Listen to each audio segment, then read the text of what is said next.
Assalamualaikum warahmatullahi wabarakatuh. Halo pemirsa semuanya, alhamdulillah kita masih diberikan umur panjang oleh Allah Subhanahu wa taala sehingga masih bisa bertemu melalui dunia maya, melalui channel YouTube. Alhamdulillah beberapa hari lagi kita akan memperingati hari kelahiran Nabi Muhammad SAW. Mari kita menceritakan kisah-kisah Nabi Muhammad SAW dengan para sahabat-sahabatnya yang tentu juga menjadi orang yang mulia setelah Nabi Muhammad SAW. Sahabat yang terdekat, sahabat yang menjadi teman karib. Bahkan sebelum Nabi Muhammad SAW diperintah atau diutus oleh Allah menjadi seorang nabi, yaitu beliau sahabat Abu Bakar As-Siddiq. Beliau mendapatkan nama As-Siddiq pun karena menjadi salah satu orang yang pertama kali mempercayai kenabian Nabi Muhammad SAW. Beliau adalah orang sahabat yang tidak pernah kalah dengan sahabat-sahabat yang lainnya. Bahkan suatu ketika Sayyidina Umar, sahabat Nabi Muhammad SAW, ingin mengalahkan, ingin menjadi orang yang pertama mengalahkan Abu Bakar As-Siddiq. Suatu ketika Sayyidina Umar berduaan dengan Nabi Muhammad SAW di masjid. Kemudian Umar bergumam, inilah waktu yang tepat untuk saya bisa mengalahkan kebaikan Abu Bakar As-Siddiq di hadapan Rasulullah SAW. Lalu kemudian Sayyidina Umar pulang ke rumah. Beliau mengambil separuh hartanya. Bayangkan, separuh hartanya.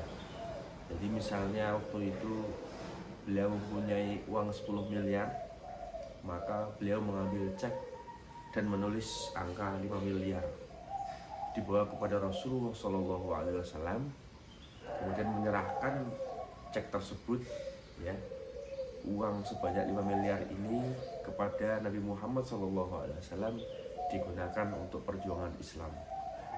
Di dalam hati Umar, aku pemenangnya hari ini. Namun tidak waktu yang lama, Sayyidina Abu Bakar As-Siddiq datang menemui Rasulullah SAW dan mengatakan, wahai Nabi Muhammad SAW, aku datang ke sini membawa semua hartaku. Kalau tadi Sayyidina Umar separuh hartanya, ini Sayyidina Abu Bakar membawa semua hartanya, diberikan kepada Rasulullah SAW untuk berjuang di jalan Allah, untuk demi kemaslahatan umat Islam saat itu.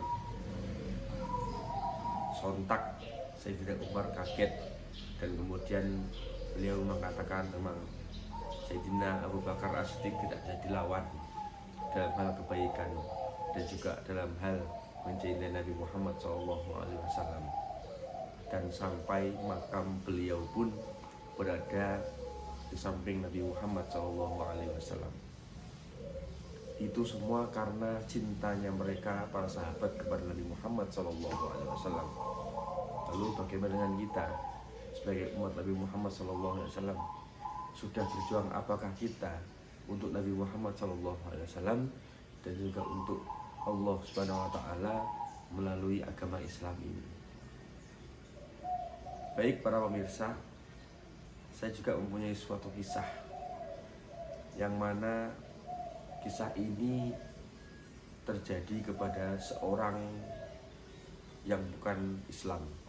Kalau kita tadi menceritakan Sayyidina Abu Bakar As-Siddiq, sahabat beliau Nabi Muhammad SAW, Sayyidina Umar, mereka adalah sahabat karib yang sudah Islam. Ini ada suatu cerita yang sangat menggugah hati kita. Ada seorang saudagar kaya, masih kafir waktu itu, yang bernama Sumamah Sumamah ini adalah orang yang sangat kaya raya, yang mana waktu itu dia menjadi apa istilahnya, juragan ya, juragan gandum. Kalau kita di Indonesia ini mungkin namanya juragan beras ya, karena kebutuhan pokok kita di Indonesia adalah beras. Waktu itu Sumamah menjadi juragan gandum, dan semua orang yang berjual beli gandum semuanya menginduk kepada orang yang namanya Sumamah ini. Saudagar kaya raya, harta yang melimpah, yang paling kaya raya, yang paling sukses di bidang gandum, intinya begitu.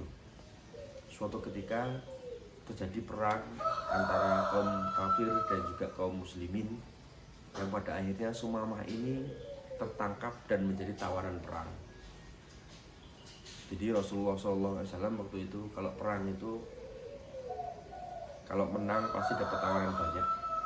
Nanti tawanannya itu boleh ditebus, gitu, boleh dijadikan budak. Nah ketika itu Sumamah oleh Rasulullah SAW disuruh diborgol atau apa, ditali di sebuah tiang gitu dekat masjid Nabi Muhammad SAW. Di hari pertama Nabi Muhammad SAW dengan perilakunya yang lemah lembut, sopan santun, menghampiri Sumamah tersebut dan mengatakan, "Wahai Sumamah, bagaimana kabarmu hari ini? Apakah engkau sudah mendapatkan jawabannya? Engkau ingin saya bebaskan atau masuk Islam?" Itu adalah tawaran Nabi Muhammad SAW. Kemudian Sumamah menjawab, "Terserah engkau wahai Muhammad." Ketika itu Nabi Muhammad SAW pergi dari Sumamah dan melakukan rutinitas setiap hari di Masjid Nabawi, baik itu sholat 5 waktu, kemudian memberikan ceramah kepada para sahabatnya dan lain-lainnya, yang mana itu semua disaksikan oleh Sumamah. Hari berlalu, kemudian Nabi Muhammad SAW menghampiri Sumamah lagi di hari yang kedua dan mengatakan, "Bagaimana Sumamah kabarmu hari ini? Apakah engkau ingin masuk Islam bersama kami atau engkau ingin saya bebaskan?" Kemudian Sumamah menjawab sama dengan jawabannya kemarin, "Terserah engkau wahai Muhammad." Kemudian Nabi Muhammad SAW pergi meninggalkan Sumamah dan melakukan rutinitas seperti biasanya, sholat 5 waktu, mengaji, dan bercengkerama bersama para sahabat-sahabatnya. Hari pun berlalu. Di hari yang ketiga, Nabi Muhammad SAW kembali menghampiri Sumamah. "Wahai Sumamah, bagaimana kabarmu hari ini? Apakah engkau sudah mendapatkan jawaban? Engkau ingin masuk Islam bersama kami atau engkau akan kami bebaskan?" Kemudian Sumamah menjawab, "Terserah engkau wahai Muhammad." Setelah itu Nabi Muhammad SAW menjawab pertanyaan Sumamah yang masih sama dengan hari-hari kemarin. Nabi Muhammad memberikan instruksi kepada para penjaga kaum muslimin untuk melepaskan Sumamah. Sudah, Sumamah hari ini bebas, sudah dilepas saja. Wah, sontak para sahabat kaget. "Loh, Nabi Muhammad, jangan dilepaskan. Kenapa enggak engkau rayu saja untuk masuk Islam? Ini adalah orang penting di antara mereka. Mereka saat ini pasti sedang bingung mengatasi stok gandum di sana bagaimana. Nanti ketika kita perang, pasti mereka akan kalang kabut karena persediaan makanan mereka kurang." Namun Nabi Muhammad SAW menjawab, "Sudah, gak apa, lepasin aja." Apakah mereka tahu apa yang dilakukan dengan Sumamah? Apakah dia langsung lari kembali ke negaranya atau bagaimana? Ternyata Sumamah menuju ke sebuah sumur. Di sana dia mandi, membersihkan diri, kemudian setelah itu memakai pakaiannya, dan tanpa diduga-duga Sumamah ini menuju tempat duduknya Nabi Muhammad SAW, yang mana Nabi Muhammad ada di situ, kemudian mengajak salaman Nabi Muhammad SAW serta mengatakan asyhadu alla ilaha illallah wa asyhadu anna Muhammadar Rasulullah. Wahai Muhammad, 3 hari yang lalu aku mempunyai seorang yang paling aku benci di dunia ini. Namun hari ini aku menjadi jatuh cinta kepada orang yang telah aku benci tersebut. Wahai Muhammad, 3 hari yang lalu agama Islam adalah agama yang paling aku benci. Namun hari ini setelah aku melihat sikapmu, akhlakmu, aku hari ini mencintai agama Islam, agama yang engkau bawa. Wahai pemirsa, bagaimana kebahagiaan para sahabat waktu itu. Nabi Muhammad SAW tidak banyak kata-kata, tidak banyak ceramah untuk mengajak seorang menuju ke dalam agama Islam. Beliau hanya memperlihatkan akhlak beliau, akhlak ketika bersama para sahabat, akhlak ketika beliau bersama dengan keluarga, akhlak beliau kepada seorang yang bukan Islam. Subhanallah. Maka apakah pelajaran yang bisa kita ambil pada pagi hari ini? Kita kemarin sempat membahas tentang Nabi Muhammad SAW ini diutus oleh Allah SWT untuk memperbaiki akhlak manusia.